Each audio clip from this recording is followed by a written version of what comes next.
Oh, these carrots are divine. You get a dozen for a dime. It's magic. Hello, people. Got something up my sleeve. Just wanted to get on here and walk the dog for a minute before I go take flight. Got some shit up my sleeve. I promised y'all some original content. I'm going to take care of that. I'm going to take care of that. And we should be straight by Friday. I'm going to make sure that y'all have something to watch on Easter Sunday with y'all family. Something worth tuning in. Peace. As promised, I'm going to have something dope for y'all on Sunday. I'm going to take care of it shortly. I'm about to go get on the road in a minute. What up, what up, what up? Peace. He said, where you been? I've been working, man. This ain't gonna work with me continuing to do live streams. I gotta give y'all original content. And I was negotiating something and both parties was pulling and pulling and pushing and pulling and we came to an agreement and I'm going to take care of it in the morning. So I'm about to get on the road shortly. I just want to get on here with you guys and kick it because I got something for y'all for Sunday and shit. I'm gonna probably drop a piece for y'all on Friday, but the whole interview I'm gonna unleash bombs over Baghdad on Sunday. They over there feeling some type of way at the ELR show. What's the ELR show? As soon as I hit the gym, you go live. I went this morning. I knew that I had to get on the road. I'm going to do this power interview, man, that I put together for you guys, and y'all gonna thank me when I'm done. I got something legendary that's gonna transpire. I just gotta go sit down and do what I do. He said, Ebro, Laura, and Rosenberg. We don't even know who them people is. Nobody cares. You follow me on Instagram or you follow me on IG at I am gullytv _ Why was Bangem Smurf dissing you? I don't know, man. I ain't did nothing to Smurf. He not about to draw me into no conflict. Smurf was on his platform many years ago. I did make a post about him and how for many years 50 Cent was the realest nigga alive, and now all of a sudden he's a sucker. He could be referencing that, but I'm just gonna I'm just gonna be transparent. Nobody with rotten teeth can stand in here and box with God. You hear me? Nobody who's dealing with any type of dental issues, any type of personal hygiene issues, it's a you can't win. You can't win. So I'm gonna do what it is that I do over here, and Smurf got to continue to figure out what it is he's gonna do for the rest of his career. Whether he's gonna talk about 50 Cent, create new stories about 50 Cent. All of a sudden, 50 Cent is a sucker, that's according to Bangem Smurf. But we got about 15 years worth of content of Smurf saying 50 Cent is a bully. He knocked niggas out and he had to block on Smash and all of that. So whatever floats his boat. Anyway, check it out, man. He said, what did Ebro clown his ass say now? Are you following me on IG? You should be following me on IG. You don't want to miss nothing that I post on IG. And I just have to reiterate, when y'all don't see me here, I'm working. I'm working to make this situation more original and vibrant. But I got some original content that's gonna drop in about 48 hours, and y'all gonna love me for it. Getting back to why I came here, Ebro says that now that he's not on the radio, artists are being weird with him. That's what he called it, being weird.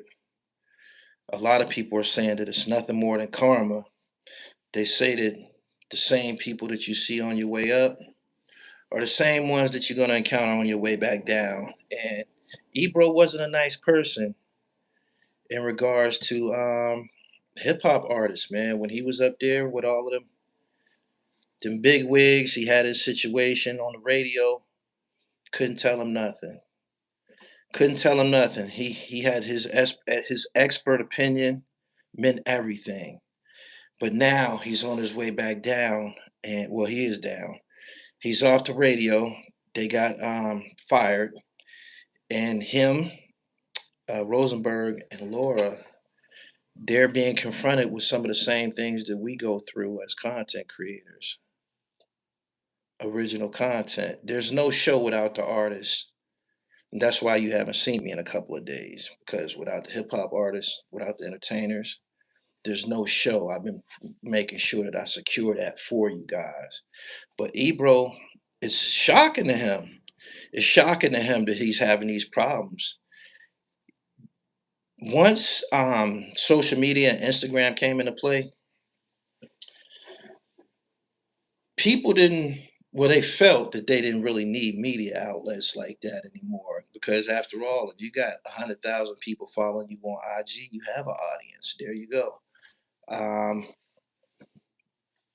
Twitter, same thing with Twitter. If you got 50, 60, 70,000, 150,000 people following you on Twitter, there's your audience right there. And some people, once they got situated on IG, they felt that which I, Doggy Diamonds, MREC, Queens Flip, Choke No Joke, and others, what we brought to the table is not essential as it once was. Super Jones, we need you to go live from the gym. I missed that motivation. Salute. I got you.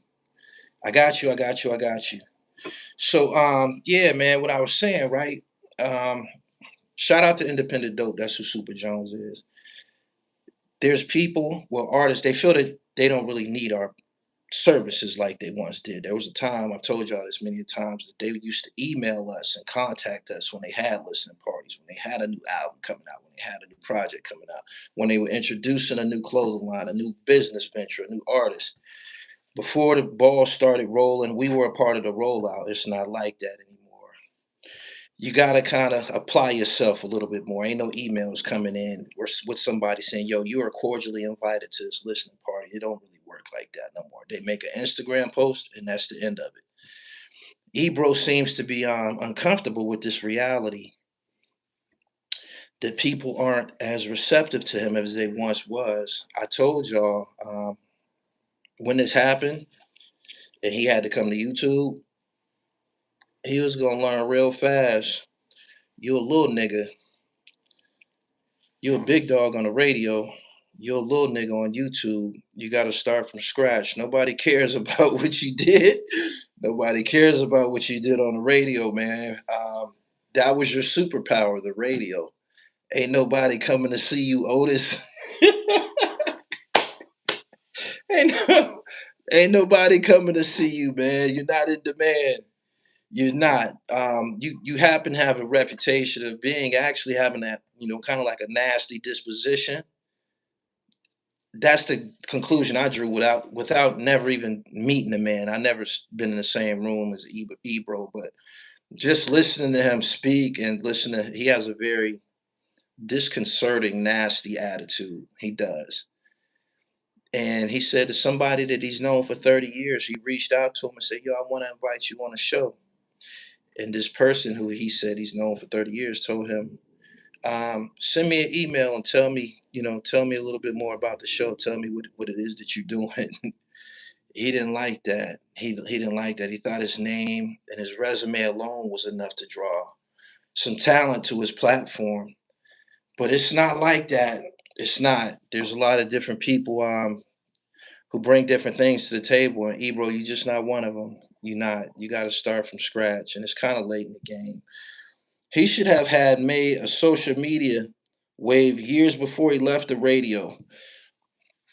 That go for a lot of people. A lot of people are confronted with this reality. Battle rappers who relied on smack to build their online presence on YouTube and on the URL app. They never really made any channels for themselves, and they don't have much of a following on YouTube. You seen Jay Mills just have to build his situation from the ground up. There's a lot of battle rappers with millions and millions and millions and millions and millions and millions of views. And you go to IG and they got 150,000, quarter of a million followers on IG, and they come to YouTube and it's crickets. Nobody home. Told Uzi Vert he wouldn't be around. Yeah, he says something disrespectful about Sean Price. Um, if I'm not mistaken, he definitely told Uzi Vert he wasn't. He said a lot of rotten things to quite a few people, not remembering that you don't really have any talent, homeboy. You don't rap, you don't write, you don't facilitate. You was put in a position on the radio, hired to a position where you basically talk. Outside of that, like he's not Charlemagne. He hasn't written books and established himself outside of the radio. So he's confronted with the reality that you're not as big as you thought you were. He's suffering from a mean ego death. Thought he was more relevant than he was. Gully, I've been getting my dribble right. 200 push-ups daily. Math Hoffa seen what was coming. The money dried up. You got to have a backup, different space. That's why Shannon Sharp was good when ESPN let him go because he had his own show on the side. I agree. He said seriously what he said about Sean P. I can't remember exactly what he said. I'm almost positive that it was Sean P. But you don't just have to focus on that. You can Google the exchanges that he's had with artists over the years. He's often been very, very outspoken in a negative way in regards to his assessment of certain, musicians and shit like that. What carbs do you stay away from fat loss? Carbs don't make you fat. That's a myth. Carbs are burnt and turn into energy. It turns into sugar actually, and stored within your body. Carbs don't make you fat. Meat make you fat. Sugar make you fat. Carbs don't make you fat. If carbs made anybody fat, the Japanese who live off rice, they will be fat. You're not gonna see no obese Japanese. That's a myth. He said, "Bro, not even a DJ." Nah, you see, Meech finally did an interview, speaks on everything. Nah, I'm not a part of the Big Meech audience, man. I'm not tripping off that. Everyone doesn't have a magnetic personality. Not having a machine behind some people is exposing them. Exactly, and I love it. I love it. I love it. I do. I do. I was saying that to Zip with the Drip. I was telling him, these guys don't got nothing on us. When you see somebody like China Brim say, put it in the comment section, turn it into a catchphrase, and stand on that. That came from a place of creativity, originality, and charisma. When you hear it's money on the flow, you know that's the real Gully TV. When you hear let's get to that, these are people who created something and people was attracted to it.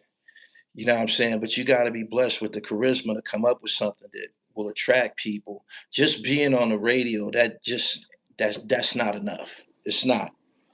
It's not. He said, "Where is Ebro even from?" I think Ebro is from the West Coast. Actually, I think he's from Oakland or Sacramento or something like that. He definitely from the West Coast. He said Ebro is from the West Coast as the face of New York City hip hop.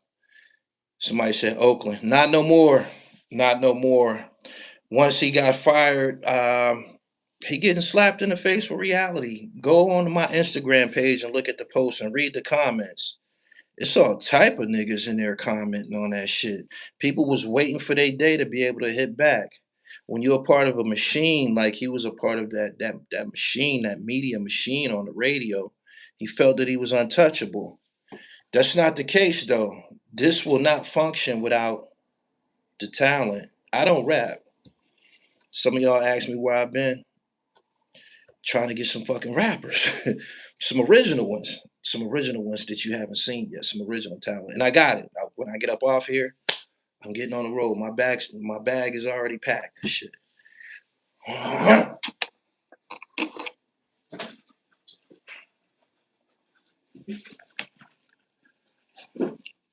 Camera bag already packed. And we got to keep this thing going and shit. But yeah, Ebro says that they acting funny with him. I don't know, what did he expect? What did he expect? Somebody go see how many subscribers he got over there, by the way. He was gatekeeping as a program director and on-air personality. He should have stayed in good and beverage, too much floss and too much Sam Rothstein. I didn't know Ebro was Jewish. YouTube is the go-to for the culture now. YouTube, in my opinion, is bigger than network television. I'm 100% certain that more people tune in to oh, I got it right here.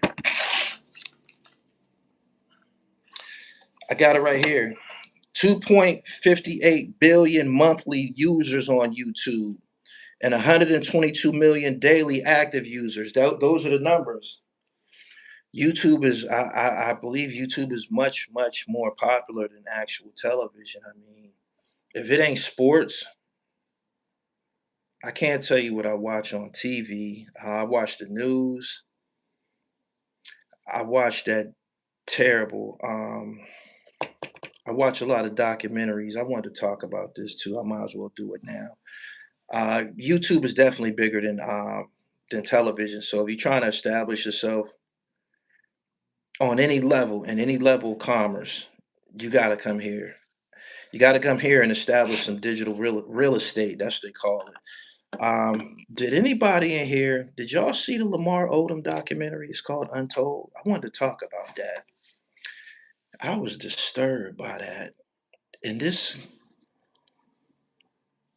if you've been on this platform, y'all remember when Drink Champs first came out, I went off about the Noriega Lamar Odom interview. I didn't know how vulnerable this nigga was. He had no business probably even being on there. But did anybody in here see that shit? Did y'all watch it? They said he got 22,000 subscribers. Yeah, he got an uphill battle. He said, yeah, I seen the LO documentary. Man, what would make a nigga want to smoke dope, man? Especially coming from the environments that we come from. And a basketball player who is very much aware of the Len Bias situation. 50 grand, man, I appreciate your super chat. They not kicking Jesus out the chat on TV. I don't know what you meant by that, but you can send another super chat. After seeing what happened to Len Bias, what would make a nigga want to smoke rocks? I mean, what would make a nigga want to use cocaine? We just seen Dwight Howard's woman go off like about probably like 3 weeks ago. She got on Instagram, pulled out a quarter brick.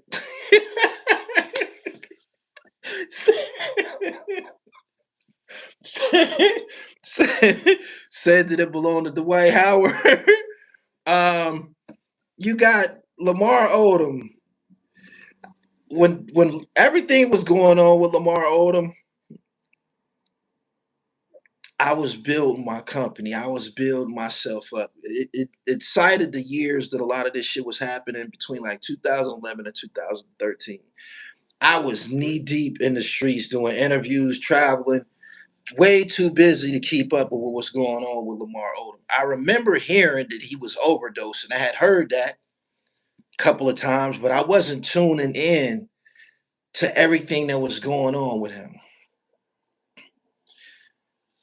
Well, they showed Lamar Odom's father on the documentary, and Lamar Odom probably got that addictive gene passed down to him through his father. But still, knowing the devastation and the destruction that's caused by cocaine, what could make a nigga want to try that shit? I'm looking at this dude. I'm like, this nigga nice. Um, this nigga good looking. He's an NBA world champion. Like everything was in place. He came highly touted coming out of New York City, went to Rhode Island, did his thing in college. What would make you want to use cocaine? Like, I'm like, man, what the hell is going on? long story short, if y'all familiar with who Lloyd Daniels is, Lloyd Daniels and Lamar Odom is kind of like the same type of situation. He's every time he said the same story that I've heard many niggas say. They always blame it on a female. He said I was in Miami with this chick and her husband, and I tried it. It always got something to do with a bitch. These niggas just be letting these bras just put cocaine in their body and destroy their life. I don't know what that's about, but Lloyd Daniels and Lamar Odom is kind of like the same person. I couldn't believe all of the shit that this nigga went through, and I didn't know what it was about. I didn't know what it was about. I didn't know. I did not. I swear, I didn't know what it's about. It do be the females though, Gully. A female can influence you to use something that's gonna kill you, something that you know. Somebody from the suburbs, let's say they could be a little bit more impressionable. You know why? Because when they stepped out their house, they didn't see junkies running around with with no shoes on, um, selling TV, selling all this shit out their house, cutting grass, uh, running errands, just living like Ezell on the movie Friday. That was a decent depiction of what a crackhead was. Ezell.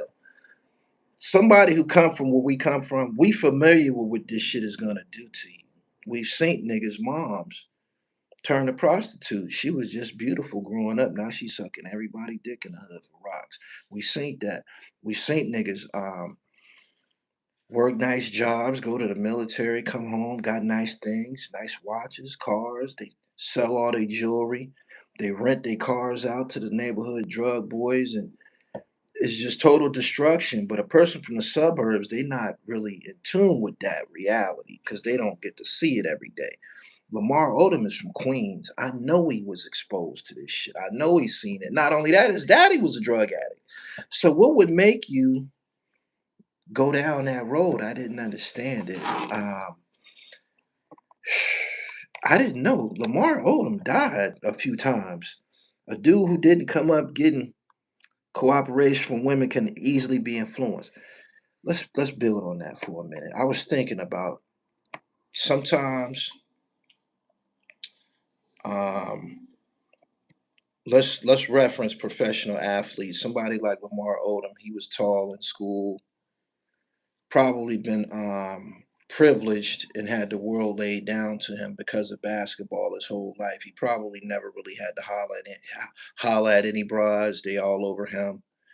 Um, he probably never had to do much of nothing. He probably didn't do much in school. I'm pretty sure that was handed to him. The decisions that he's made tells me that he probably wasn't that good in school and shit like that. And we look at these guys like they superheroes because they dunk a basketball and they hit 3 pointers, and the only time that we see them is when they got the jersey on. We don't know who they are in real life, and we don't know what type of self-esteem issues these guys deal with. We don't know what the fuck is going on in their mind. You seen Zion Williamson and a whole bunch of NBA niggas. As soon as they get popping and shit, these Instagram models get right in their pockets. They said Dwight Howard was a blade. The Dwight Howard woman said that he's on dope. We just don't know who these guys are. In terms of Lamar Odom, I questioned his relationship with that Kardashian girl. He was lucky to have her when he started going through all of this shit. He was lucky to have her. She held him down. She obviously loved him. I didn't think that that was real and shit. I thought that they relationship was some reality TV shit, but apparently she kind of like cared about the nigga and shit because when he was going through all of that shit, she was there with him 100%. She held him down. Like, I got a little bit more respect for the chick. I didn't think much of the Kardashians, but that one that he was married to, she seemed to be concerned with his well being. I didn't know that he was doing all this crazy shit, though. Lamar Odom overdosed at the Bunny Ranch.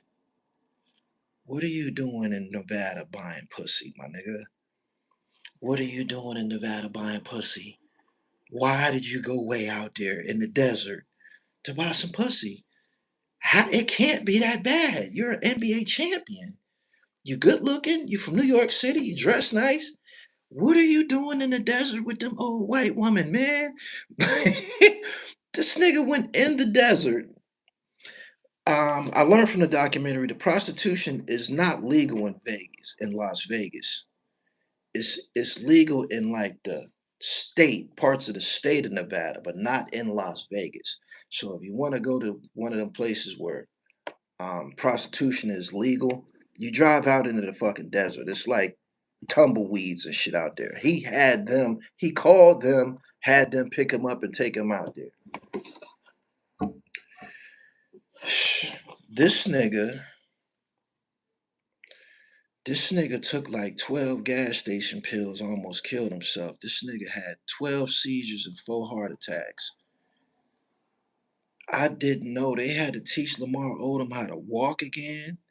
They had to teach him. I believe most of this wasn't revealed to the public. I don't think nobody knew this until this documentary. They had to teach him how to walk again. Um, they had to teach him how to speak. He couldn't remember shit. Uh, I was like, man, are you serious? You did all of that to yourself, man? Like, why? For what? I didn't get it. Gave the bunny ranch $70,000. Man, you could have went to any place in America and got some good monkey for a couple hundred. I said, I said, man, are you serious? This nigga was so high. I believe this. He was so high on drugs that when he got to taking them gas station pills, let's say it was a rhino. When he started to throw them joints back, this nigga was so high, he didn't even know his dick was hard. Your dick was hard 3 pills ago. He took 12. This nigga took 12 rhinos. It say on the package, Rhino wasn't the brand, it was another brand. They showed it on the documentary. It say on the package, don't take more than one of these in a 24-hour period. This nigga took 12 of them joints and was on cocaine. This nigga was so high he didn't even know his dick was hard. Man, your dick was hard 2 pills, 10 pills ago, and you steadily throwing them back.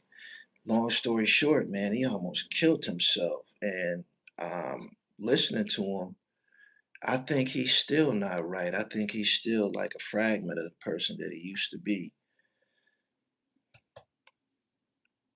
Pushed his blood pressure through the roof.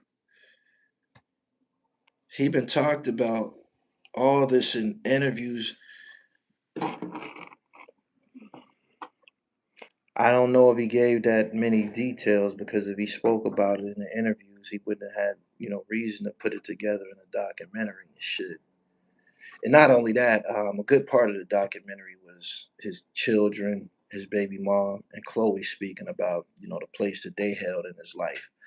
But I was just, I'm like, damn, man. And I still don't understand what could make somebody get on drugs like that. The girl said that he was out of touch for like 4 months. He was in the hospital for like 4 months. They trying to put him back together, teaching him how to remember, showing him pictures of his kids, like, teaching him how to walk, talk. He couldn't even blow out the candles on his birthday cake. Soon as he get up out the hospital, you know what he do? Girl said she got him an apartment, got him a caretaker, and put him up somewhere where somebody could feed him and take care of him, not far from the house where she was staying. She said something told me go check up on him. She said when you smell the scent of crack cocaine, it's unmistakable. She said it's unmistakable. She said I crept up in the house tiptoed and I busted in the door and he had the pipe in his hand. He's smoking crack. Smoke all filled the room. Said I punched him in his face and told him I'm getting a divorce. He was so far gone in addiction that when he got out the hospital, he was still pretending to his girl that he was a vegetable, like he was, in bad shape. But he had a cell phone in the cut. And as soon as he got out, he got to calling them niggas with them rocks. They never really spoke about who his supplier was. I wonder who was serving the nigga. Because as soon as he got out that hospital, they got right back to business. This is crazy. How long does it take a shipment to hit New York City? Anything you order from me go out the next business day. Fake like he still couldn't talk and was still getting cracked. Delonte West is 100 days sober. Tay, let's do it. Sounds like a zombie. Yeah, if you haven't seen that documentary, make sure you go check that joint out.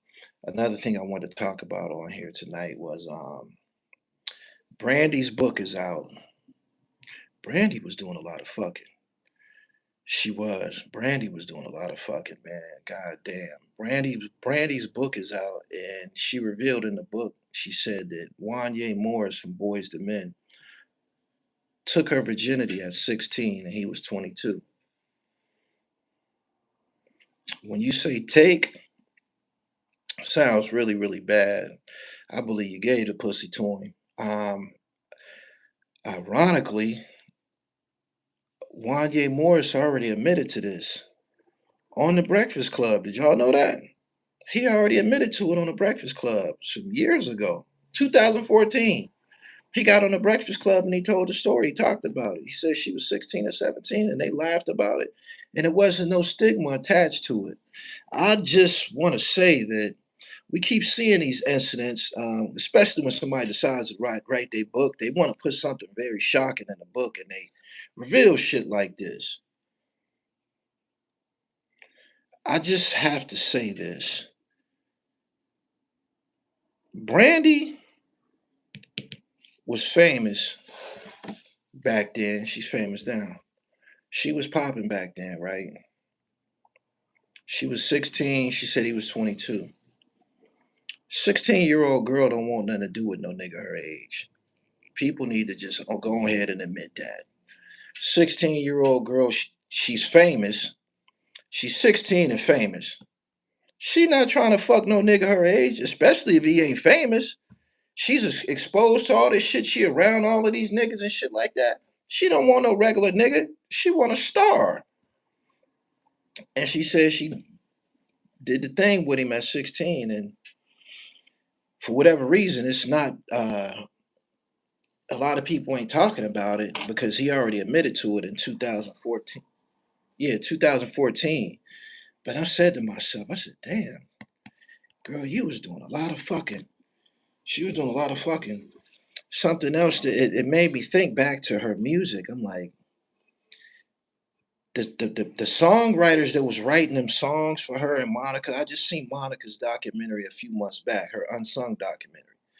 When Monica came out with that song, I mean with that first CD, with Like This and Like That, Kicking It With You, When I'm With You, all of those songs, she was 14. I'm like, damn, why would y'all have a 14-year-old singing like that? Like, the subject matter, the shit that they was writing for her, that was grown folk shit. I'm saying to myself, I was 18 when that CD was out. I believe I was 18. I'm laid up with a grown bitch. We listen to that shit. We fucking and listening to this shit. And the song is being performed by a 14-year-old. That shit just, that ain't right. That ain't right. That ain't right. That ain't right. That ain't right. But if you listening to what the fuck that they saying on these songs and shit, these aren't kids. Her age say she was a child, but the shit that the content that you're putting out, this is grown folk shit. Brandy, Wanye, Sean, Mace, Kobe, and many more. They used to tell artists to lie and say they was older, the opposite of today. Crazy because a lot of those kids in showbiz came up in the church too. Had the Broken Hearted song with Wayne. Hassan Campbell was saying it was okay for a 16-year-old girl being with a 22-year-old man because everyone in the hood was doing it. But when Bam was courting him, that was wrong because he was young. I regret I just read all of that. I don't know why I read that. He said, yeah, that's crazy. They was minors. Her and Kobe only a year apart. When I think about the Kobe situation, and I remember it like yesterday, and I remember how much they promoted it, I believe that Kobe's situation was to repair her image at the time. She had been getting loose, fucking with these grown niggas, and that shit with Wanye, that was publicized because if you don't know, he was also dealing with he had something going on with Adina Howard too, and they were on the same record label, Adina and Brandy, and I believe the record label ended up choosing Brandy over Adina, and she spoke about this many years ago, so it wasn't really no secret. But she dropped it off in her book, and she tried to make it sound like it was a bad thing or like it wasn't supported by the people around her and shit. Frankie Lyman was dating grown women, and he was like a teenager back in the day, especially Aaliyah. The song content was rated R. Developed females when I was in high school were dealing with all grown men, but it definitely wasn't right. Just different time in the 90s. When I was 16, my ex girlfriend was 21, had her own crib and all. Says she got a Adina Howard blackball. I don't think the male situation has the same stigma. A 16-year-old boy fucking a 22-year-old woman. I don't think most people gonna say anything about that. I don't. But you flip the genders, and the way that shit is presented online, it's a bad thing. But Wanye Morris and Brandy, that wasn't a secret. It wasn't. It wasn't. And in regards to some of these incidents, the female needs to be held accountable. She does, because them girls don't be wanting no niggas their age. They don't. I remember like yesterday, like I had to catch up to the chicks of my age bracket. I had to catch up to them. They specifically was in class. They telling me in class, we in the same class. Little boy, I'm talking to me just like that. Boy, I'm dead serious. The moment I start selling rocks, all that shit changed. It's like, okay, you on the level now. But prior to that, an ordinary guy they age, they didn't want nothing to do with you. Period. Period. Period. Straight up. I hear Kobe snuff Wanye over Brandy. In the early 90s, Bronx chicks was out there 13 and 14. Did you see the video going around online of the mother catching her 13-year-old son with a 21-year-old girl in the house? Yeah, man, young boy was fucking that big girl.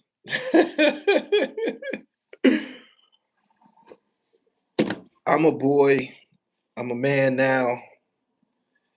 I just see things through different eyes. I got a 10-year-old son right now, and he's half black, half Puerto Rican. He got the curly hair, great complexion, stay, rocking that shit, mom keep him dressed nice and shit like that. He got my flavor. He don't do nothing without my approval and shit like that. And he's a latchkey kid now. He just became a latchkey kid. He's 10. He's being trusted to be in a crib by himself while his mom is at work. He got his own key. In the 80s, that was normal for us, but I had another, it wasn't just me in the crib by myself. So this nigga be in the crib by himself, at times and shit. And his mom said when she got off work, she pulled up in the drive. They stay in the project. She pulled up in the drive and she said it was a group of little girls kind of hovering around the door and shit. She was like, they was looking at me. She said, I knew that they was out there for Jeremy. And she said, I need you to talk to him. I said, what you want me to say? The nigga just was complaining about his dick being hard, like a few months back. She like, is that normal? I'm like, hell yeah. Young nigga dick be hard as a motherfucker, for no reason at all. And I'm telling her, he gonna be trying to knock down in a minute. And she like, no, he can't be doing that. I'm like, man, listen, when a nigga dick hard, a young boy, it's like running or walking around with a piece of luggage in your pants and shit. You got to do something about that. You know what I'm saying? And I just was telling her, I don't even remember being a virgin for real. I can't. It had to have been a long time ago, but I don't remember not wanting no pussy. I don't remember. And I was telling her, I'm like, he will fuck something now. And she found that hard to believe. I'm like, man, he will try to fuck something now. You know what I mean? And she wanted me to talk to him about it. I'm like, man, I ain't got no objections. Shit. I'd rather my son be the nigga than the nigga going without. You know what I mean? I used to come out of school like, damn, get your own girls. Can't compete with the whip, rims, chains, and the Burger King job. Yeah, it's hectic, man. It's hectic. But yeah, that's something I don't, boys, if a boy was 13 and he was able to fuck somebody 21 and shit, in a young man's eyes, that's not being molested, man. That's being rescued. Straight up.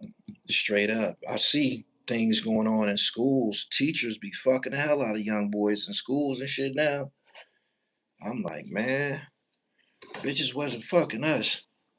Straight up. Because we was with it. We wasn't gonna tell nobody. They keep getting busted because these little niggas be telling on them and shit.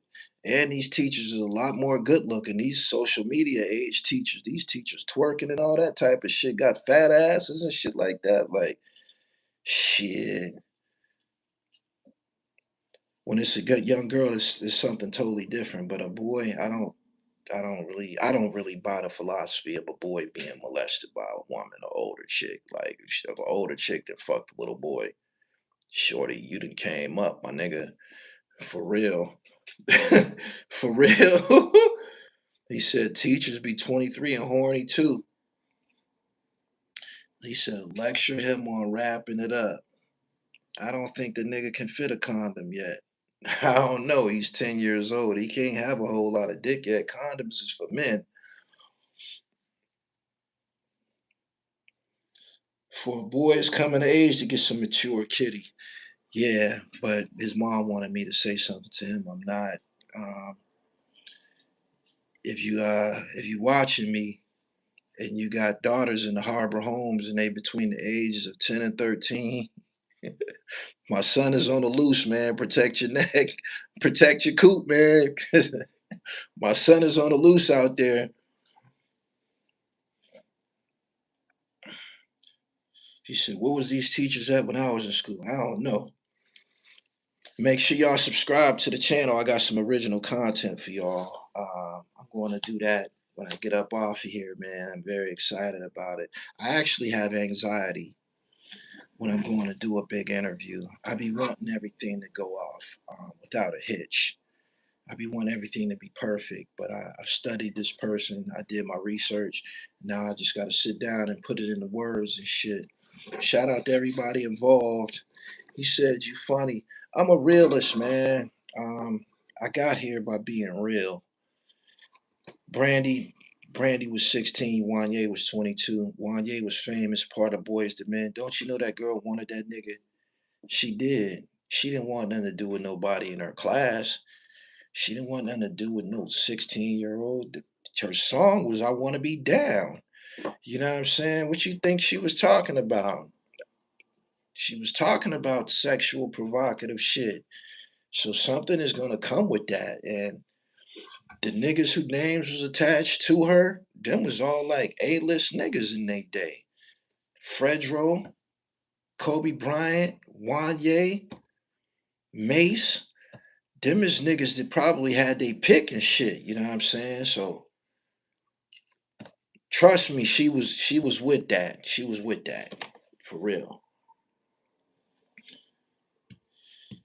Ebro should have been playing up and coming artists. He wouldn't be in this position. You motherfucking right. I tell people all the time. I have exchanges with artists on Instagram. I follow guys on IG, no attachments, and they hit me in my DM and they said I appreciate the follow and this and that.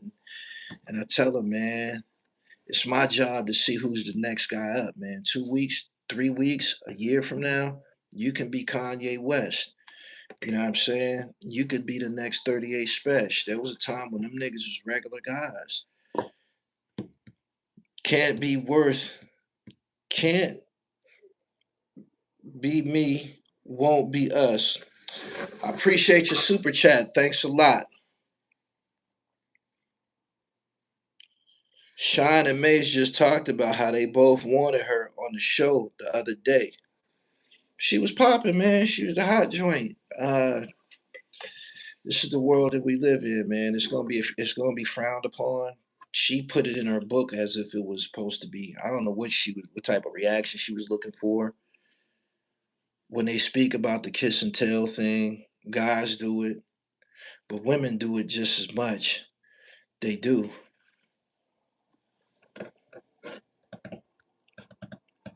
He said, "Yep. If you sell your soul, you can be just like Kanye." Ebro was a hater on air. Look at him now. Kicked to the damn curb. It's nice to be important, man. It's more important to be nice. The same people that you see on your way up, you'll see him on your way down. He can't call in a favor right now. I'm glad. I'm glad he's failing. I don't want no new niggas coming into this space. And the guys that was on the radio, get it from the muscle. Get it from the muscle. Period. One of my favorite interviews you done was with Curtis Schoon. When was the last time you spoke to him? Curtis Schoon is a big deal on Twitter. I haven't spoken to him. I got his number. I haven't spoken to him in a few months. We normally have an exchange on Twitter here and there, but the wheels keep on turning. You seen Bangem Smurf talking crazy? Nah, I didn't see it, man. Smurf was on this platform before. I think Smurf feels some type of way that I posted an interview. I reposted an interview that he's done on somebody's platform, and he was saying that 50 Cent is he's a sucker, and he didn't do this and he didn't do that, and for years you was telling us that he was the best thing since sliced bread, and I feel that the nigga remind me of somebody. Smurf do remind me of somebody. Ungrateful, bitter, rotten teeth. Don't that remind y'all of somebody?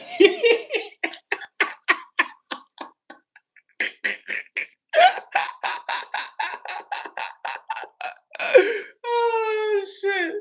Hey yo, these niggas need to get off this internet, man, looking bad, yo. These niggas need to get off this internet looking bad, man. You can't even win. You can't even win on no level. You can't. No. You can't do it. Especially with a nigga like me. You can't do it, man. I put emphasis every day of my life on looking good. That's one of the top priorities. That's why I eat right. That's why I exercise. That's why I buy top notch cosmetics. I get fucking facials. You know what I'm saying? I'm drinking collagen. It's emphasis on looking good, man. You don't want to come in here fucking around looking like that, man. Smurfs look bad. And that's all I'm gonna say about him because as far as his content and shit like that, he's on this platform. I interviewed him some years ago. I didn't have no problem with him then, but if he says something about me, only thing I have to say in rebuttal is look at him. That's it.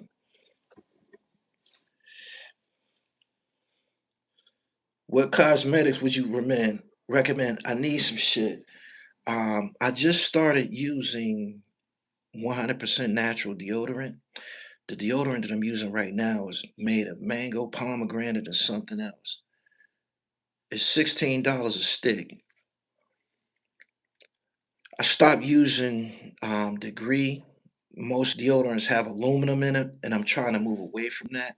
If you put any impurities in your body, it's going to reflect on your appearance. Any poison you put in your body is going to reflect on your appearance. I drink collagen out the bottle. Um, I drink collagen. I drink fucking beet juice. I drink kombucha. I eat a lot of minestrone soup. I brought that knowledge home from Japan. Minestrone soup is like a vegetable soup with it got a little pasta in it and shit. Whenever you encounter that soup in a restaurant, anywhere, if it's fresh, get that. It adds years to your life. Um, I eat the purple sweet potato.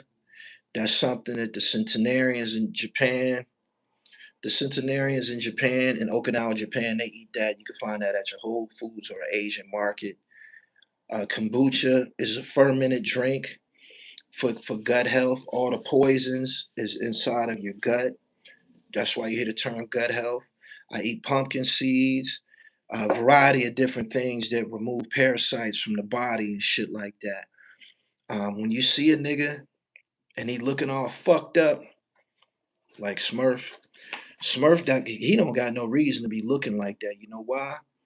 I take oregano oil, black seed oil. I just got this method off. I was just watching a Balco documentary about niggas that take steroids.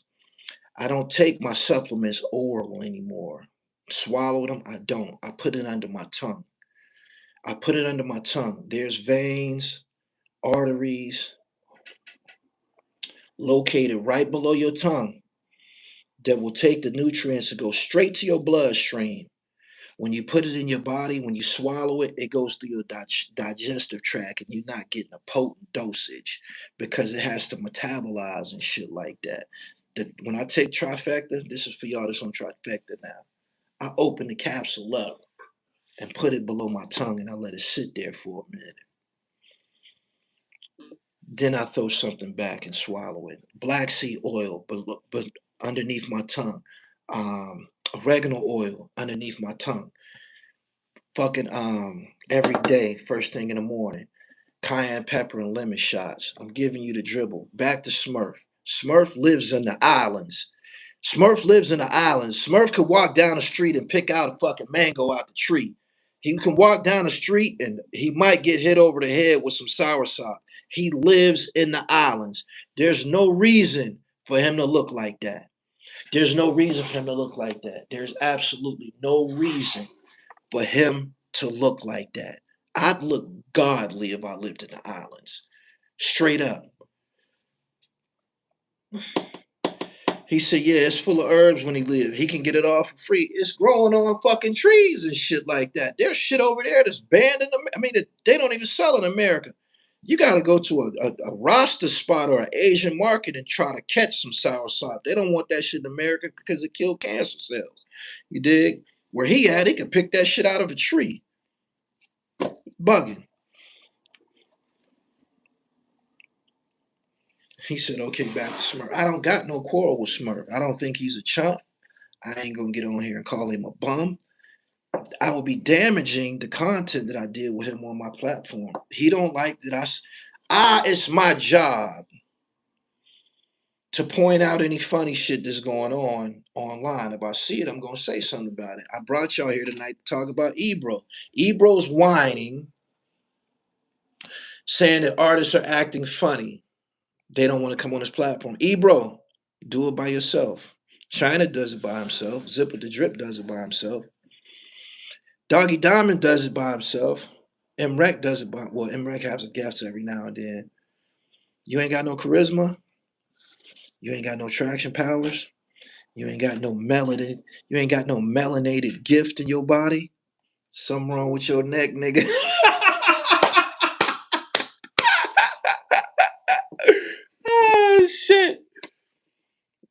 Wasn't he the kind of violent? Was 50's right hand man? Smurf is a fucking bozo. Got free fruit everywhere. Dude is a sore loser. That's it. That's all.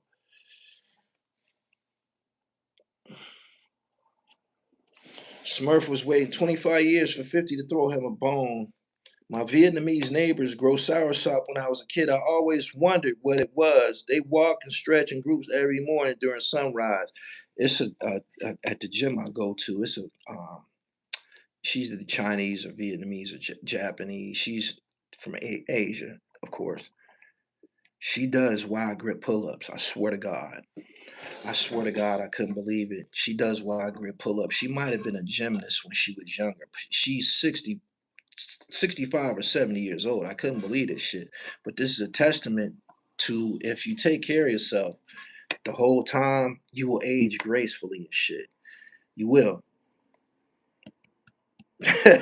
Yeah, something wrong with your neck, nigga.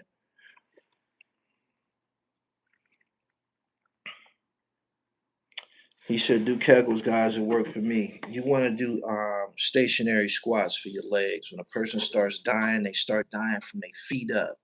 That's why when somebody gets certain diseases, they cut their fucking limbs off. Why?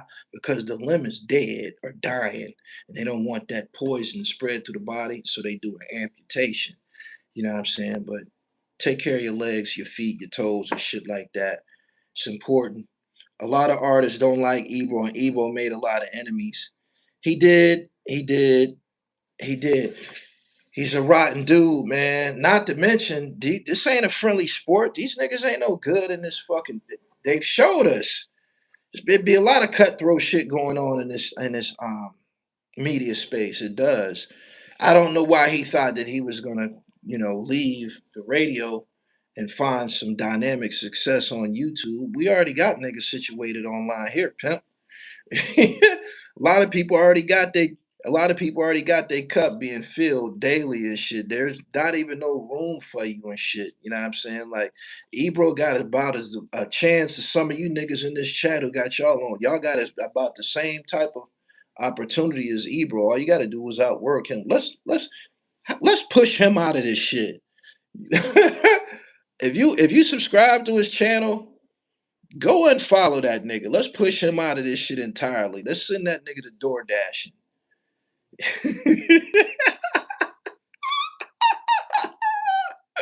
Oh shit. He said Ebro be loud and wrong at the same time. I love it. You get what your hand called for, man. He's not a nice guy. Make sure you follow me on IG, man. Make sure you. They said, is he a racist? I don't know.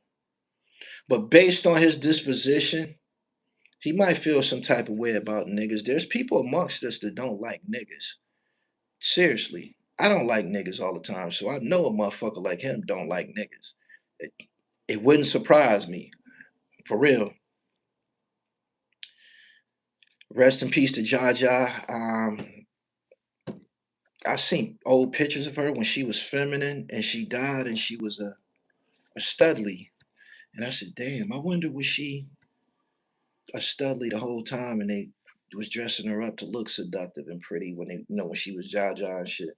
Rest in peace to her. I think the way her career went probably had an effect on her health. She probably was unhappy. I seen her branding her own clothing and trying to find her way beyond music. Rest in peace to her. That dude that said that shit about them, they don't play about them blades. That dude that said that shit about them blades, he ain't gonna never play in the NBA again. He should have left that out of it. He shouldn't have did that. You here to play basketball, fam. You're not here to be preaching. Didn't you see that Mark Jackson was playing evangelist or gospel music?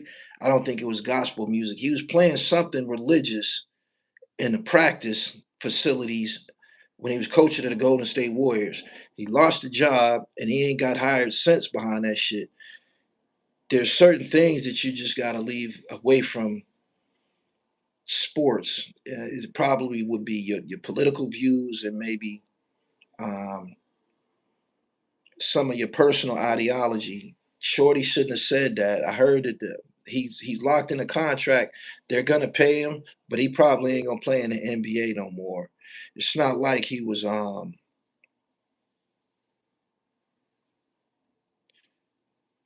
I'm trying to think who's one of he's not Cooper Flag or one of these niggas and shit like that that they talking about could be the face of the league again. Most of us didn't even know who dude was until he said what he said.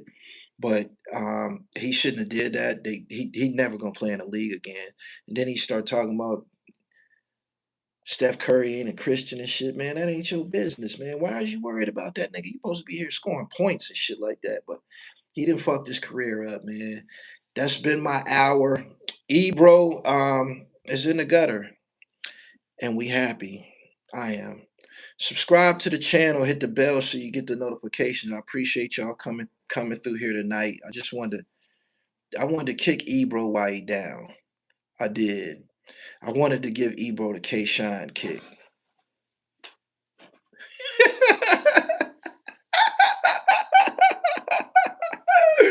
Yo, I wanted to give him the K Shine kick, man.